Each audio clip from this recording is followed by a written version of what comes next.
Hello എല്ലാവർക്കും എൻ്റെ പുതിയ വീഡിയോയിലേക്ക് സ്വാഗതം. നമ്മളിന്ന് തയ്യാറാക്കാൻ പോകുന്നത് ഒരു ഈവനിങ് സ്നാക്സ് റെസിപ്പിയാണ്. വളരെ ഈസി ആയിട്ടും പെട്ടെന്ന് തയ്യാറാക്കാൻ പറ്റിയുള്ള റെസിപ്പി ആയിട്ടാണ് ഞാൻ വന്നിരിക്കുന്നത്. കുഞ്ഞുങ്ങൾക്കും മുതിർന്നവർക്കും ഒരേപോലെ ഇഷ്ടപ്പെടുന്ന ഒരു ഐറ്റമാണിത്. അപ്പോൾ എല്ലാവരും സ്കിപ്പ് ചെയ്യാതെ തന്നെ കാണാൻ വേണ്ടി ശ്രമിക്കാം. അപ്പോൾ അതിനായി ഞാൻ പഴുത്തത് നല്ല മീഡിയം സൈസുള്ള ഒരു പഴമാണ് 2 എടുത്തിട്ടുള്ളത്. നമുക്കതിൻ്റെ തൊലികളൊക്കെ ഒന്ന് ചെത്തി കഴിഞ്ഞതിന് ശേഷം നമുക്ക് 4 കീറിയതിന് ശേഷം നമുക്ക് ഇതേപോലെ നന്നായിട്ടൊന്ന് കട്ട് ചെയ്തെടുക്കാം.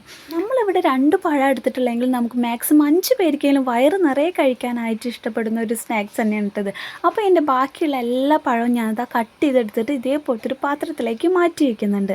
ഇത് നന്നായിട്ട് ഒരു മീഡിയം സൈസ് ആയിട്ടുള്ള ഒരു പഴം ആയതുകൊണ്ട് തന്നെ നമുക്ക് അത്യാവശ്യം പേർക്ക് കഴിക്കും. നല്ല മധുരമുള്ള പഴമാണ് കേട്ടോ. ഇനി നമുക്കൊരു പാൻ അടുപ്പത്ത് വെച്ചതിന് ശേഷം നമുക്കതിലേക്ക് 1 സ്പൂൺ നെയ്യാണ് ചേർത്ത് കൊടുക്കുന്നത്. അതിലേക്ക് നമ്മൾ കട്ട് ചെയ്ത് വെച്ചിട്ടുള്ള പഴമൊക്കെ ചേർത്ത് കൊടുക്കുന്നുണ്ട്. നിങ്ങൾക്ക് നെയ്യ് ഇഷ്ടമില്ലെങ്കിൽ, നെയ്യുടെ ഫ്ലേവർ ഇഷ്ടമില്ലെങ്കിൽ നിങ്ങൾക്കത് ഓയിൽ ആഡ് ചെയ്ത് കൊടുക്കാം കേട്ടോ. ഓയിൽ ഒഴിച്ച് കൊടുത്തിട്ട് നമുക്ക് ഇങ്ങനെ ഫ്രൈ ചെയ്തെടുക്കാം. പക്ഷേ എനിക്ക് തോന്നുന്നത് നെയ്യാണ് നല്ല ടേസ്റ്റായിട്ട്, എനിക്ക് ഈ ഒരു ഐറ്റത്തിന് നമുക്ക് നെയ്യാണ് നല്ല ടേസ്റ്റായിട്ട് തോന്നുന്നത് കേട്ടോ. അപ്പോൾ ഇതേപോലെ നന്നായിട്ട് വാടി വരുന്നത് വരെ നമുക്ക് വെയിറ്റ് ചെയ്യാം. അപ്പോൾ ഇതുപോലൊക്കെ ഒന്ന് വാടി വന്നു കഴിഞ്ഞാൽ നമുക്ക് നമ്മുടെ ഈ തവി ഉപയോഗിച്ചിട്ട് തന്നെ നമുക്ക് ഇത് നന്നായിട്ടൊന്ന് ഉടച്ചെടുക്കാം കേട്ടോ. അപ്പോൾ ഉടച്ചെടുത്ത് കഴിഞ്ഞാൽ നമുക്കിത് ഇതേപോലെ ആയിട്ട് കിട്ടും. അപ്പോൾ നല്ല രീതിയിൽ തന്നെ നമുക്കിനെ ഉടച്ചെടുക്കാം. അതിലേക്ക് ഒരു ചെറിയ അളവിൽ നമുക്ക് ഏലക്കപ്പൊടി ചേർത്ത് കൊടുക്കാം. ഏലക്കയുടെ അളവ് കൂടുതലാവേണ്ട കേട്ടോ. അപ്പോൾ നമുക്ക് ഭയങ്കരമായിട്ടും ഏലക്കയുടെ കുത്ത് നന്നായിട്ട് എടുക്കും. അതുകൊണ്ട് അത് വേണ്ട. അപ്പോൾ നമുക്കിനി മധുരത്തിനനുസരിച്ച്, നമ്മുടെ പഴത്തിൻ്റെ മധുരത്തിനനുസരിച്ച് നമുക്ക് 1 സ്പൂണാണ് ഞാനിവിടെ ചേർത്ത് കൊടുക്കുന്നത് പഞ്ചസാര. അത് ഓപ്ഷണലാണ് കേട്ടോ. ഇനി നിങ്ങൾക്ക് റവയാണ് നമുക്ക് നെക്സ്റ്റ് നമ്മൾ ആഡ് ചെയ്ത് കൊടുക്കുന്നത്. റവ ചേർത്ത് കൊടുക്കാം. നിങ്ങൾക്ക് വറുത്ത റവ ഉണ്ടെങ്കിൽ അത് ചേർത്ത് കൊടുക്കാം. വറുക്കാത്ത റവ ഉണ്ടെങ്കിൽ നമുക്ക് ചേർത്ത് കൊടുക്കാം കേട്ടോ. എൻ്റെ കയ്യിൽ വറുത്ത റവയാണുള്ളത്. അതുകൊണ്ട് തന്നെ നമുക്ക് അധികം നന്നായിട്ട് ഇതിങ്ങനെ വാടി കിട്ടേണ്ട ആവശ്യമൊന്നുമില്ല. ജസ്റ്റ് നമ്മളെ പഴത്തുമായിട്ടൊന്ന് പഴം റവയും കൊട്ടൊന്ന് യോജിപ്പിച്ചെടുത്താൽ മാത്രം മതി. അതിലേക്ക് ഒരു പിഞ്ച് ഉപ്പാണ് ചേർത്ത് കൊടുക്കുന്നത്. അതായത് നമ്മുടെ ഈ ടേസ്റ്റൊക്കെ ഒന്ന് ബാലൻസ് ആവാൻ വേണ്ടിയിട്ട് നമുക്ക് കുറച്ച് ഉപ്പ് ചേർത്ത് കൊടുത്തിട്ട് നന്നായിട്ടൊന്ന് മിക്സ് ചെയ്തെടുക്കാം. ഇനി നമുക്ക് അധികം അങ്ങോട്ട് മുരിമുരിപ്പ് പോലൊന്നും ആവേണ്ട ആവശ്യമില്ല. അതിലേക്ക് നമുക്കിനി പാലാണ് ഒഴിച്ചു കൊടുക്കുന്നത്. നേരത്തെ നമ്മൾ സെയിം റവ എടുത്ത ആ ഒരു അളവിൽ തന്നെയാണ് നമ്മൾ ഈ ഒരു പാല് ചേർത്ത് കൊടുക്കുന്നത് കേട്ടോ. അപ്പോൾ പാല് ചേർത്ത് കൊടുത്തിട്ട് ഇതേപോലെ ജസ്റ്റ് ഒന്ന് എല്ലായിടത്തും ഒന്ന് മിക്സ് ചെയ്തതിന് ശേഷം ഒന്ന് അടച്ച് വെച്ചിട്ട് 2 മിനിറ്റ് ഒന്ന് വേവിച്ചെടുക്കാം കേട്ടോ.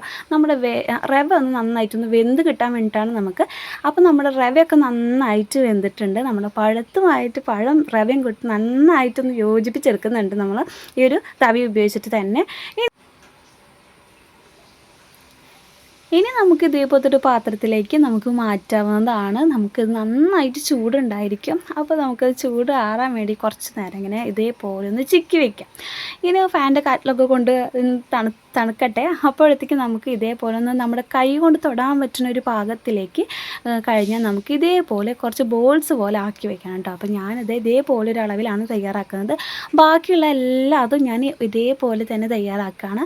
അപ്പോൾ നമ്മുടെ ഇവിടെ ഏകദേശം നമ്മുടെ ബോൾസൊക്കെ അവിടെ റെഡി ആയിട്ടുണ്ട്. അപ്പോൾ ഇതാണ് നമ്മുടെ, ഇങ്ങനെ വേണമെങ്കിലും നമുക്ക് കഴിക്കാവുന്നതാണ്. ഇത് ഞാൻ ജസ്റ്റ് ഒന്ന് ഷാലോ ഫ്രൈ ചെയ്യാൻ വിചാരിച്ചിട്ടുണ്ട്. അപ്പോൾ ഞാൻ നേരത്തെ നമ്മൾ തയ്യാറാക്കി വെച്ച ആ പാനിലേക്ക് തന്നെ കുറച്ച് ഓയിൽ അപ്ലൈ ചെയ്യുന്നുണ്ട് കേട്ടോ. കുറച്ച് ഓയിൽ ഇട്ടതിന് ശേഷം നന്നായിട്ട് ഇതേപോലെ ഒന്ന് എല്ലാ ബോൾസും നമ്മുടെ ഇതുപോലെ ചേർത്ത് കൊടുത്തിട്ട് ജസ്റ്റ് ഒന്ന് ഷാലോ ഫ്രൈ ചെയ്യുന്നുണ്ട്. നിങ്ങൾക്കിത് ഓപ്ഷണലാണ്. നിങ്ങൾക്കത് ഡയറക്റ്റ് നമ്മൾ നേരത്തെ ബോൾസ് ഉണ്ടാക്കി അപ്പം തന്നെ നമുക്ക് കഴിക്കാവുന്നതാണ്. ഞാൻ ജസ്റ്റ് ഇതിൻ്റെ മേലെ ഒരു മുരിമുരിപ്പിന് വേണ്ടിയിട്ടാണ് നമ്മളിത് ചെയ്തെടുക്കുന്നത്. അപ്പോൾ നല്ല ടേസ്റ്റാണ് കഴിക്കാനായിട്ടോ. അപ്പോൾ ഞാനിതാ ഇതേപോലെ ഒരു പാത്രത്തിലേക്ക് മാറ്റി കഴിഞ്ഞു. അപ്പോൾ നമ്മുടെ ഇവിടുത്തെ പഴം കൊണ്ടുണ്ടാക്കുന്ന ഒരു അടിപൊളി സ്നാക്സ് ഇവിടെ റെഡി ആയിരിക്കുന്നത് ഗൈസ്. അപ്പോൾ നിങ്ങൾക്ക് എല്ലാവർക്കും ഈ വീഡിയോ ഇഷ്ടപ്പെട്ടു കഴിഞ്ഞാൽ ജസ്റ്റ് ലൈക്ക് ചെയ്യാനും ഷെയർ ചെയ്യാനും സബ്സ്ക്രൈബ് ചെയ്യാനും മറക്കരുത്. ഇതേപോലത്തെ നല്ല റെസിപ്പി ആയിട്ട് നെക്സ്റ്റ് വീഡിയോയിലേക്ക് വരുന്നവരെ bye dears, love you all.